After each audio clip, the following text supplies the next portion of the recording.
Deadzone Vault, my fellow gamers. Today I'm working on this beast. It took several hours yesterday to clean the mold lines.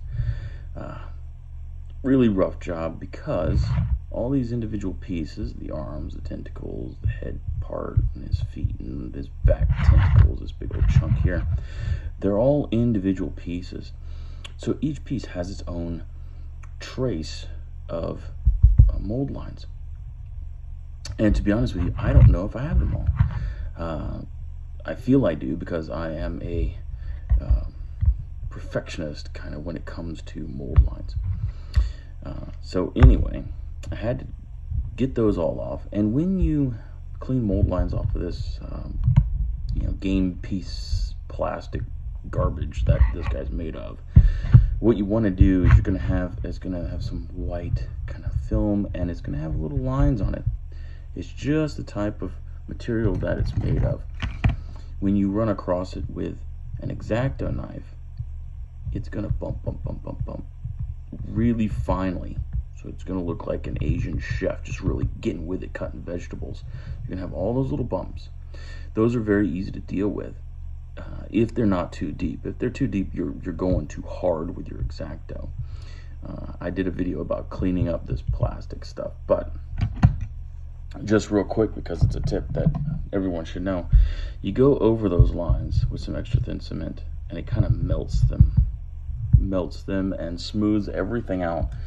It's pretty much like freaking magic. So anyway, you see a bunch of different kinds of green stuff here. There's some liquid green stuff, which is in these thinner recesses, and that's a darker green. And then you have the original Neatite, which is right here. Now, with this stuff, the reason I've got it in here is because this thing is gapalicious. And some ballast. I still need to do some more liquid green stuff work because it shrinks. And it's kind of like the lines never go away, really. Creases never really go away if you're trying to fill little creases. I did the lines here where his jaw meets on both sides. See, the problem with this is that somebody else assembles this mess. You can break it apart because it's rubbery plastic stuff, but what I do is I chip off the excess glue, because yes, the guys at the factory excess glue the mess out of this. So they have excess glue that kind of bubble up in the seams and whatnot, look very terrible.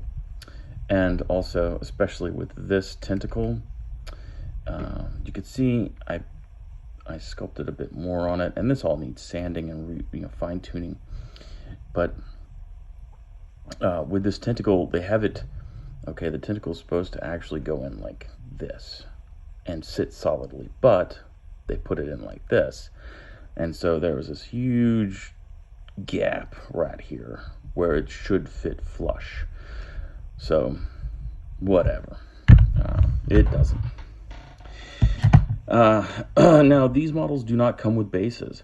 And that was an issue for me because I like to hold my models while I paint them. I don't use those goofy Games Workshop holders and stuff. That's just a gimmick. Use your own model holders right here. It's just a gimmick to get money. Yeah, I just don't get it. A lot of people were doing, the old empty paint bottle, glue the model on top, paint like that. I don't do that because none of my bottles are empty, and I don't buy empty bottles. It's silly to me. But anyway, everyone has their own way of doing things. Mine just happens to save a butt ton of money. But anyway, this base is a Games Workshop 2006. It's probably for one of those, I don't remember how the heck I got this thing. I think it was for an Eldar Wraith Lord, the newer ones. Might not be a Wraith Lord. Anyway, one of the tall pieces of junk the Games Workshop sells for way too much money. But it works with him perfectly. Look at that profile. It fits just perfect. It's fantastic. And I like to have models on bases because it finishes them off. it gives them a nice look. And this guy's kind of a centerpiece model. I mean, he's the biggest model in the line for Mantic. Bigger than their Sentinels and all that stuff. So, but Gapalicious, you can still see, all right, here, I'll get my little pointer here, where I need to fill in more gaps there. But yeah, all around his booty, that was actually a fairly large gap. You can see I broke out the Needotite for that. All around these booty tentacles here, there's just tons of gaps. And a big one there. Around this leg, it wasn't so bad. But some big gaps in here, especially that tentacle is just terrible. Around the top here, of course, and his lower mandible, lower jaw, right here. On the inside, there's a gap here, but you can see it's falling in shadow, so it's not so bad. But the other side is fairly nice. The gap is between flesh and armor plate, so it's not too bad. Not too bad.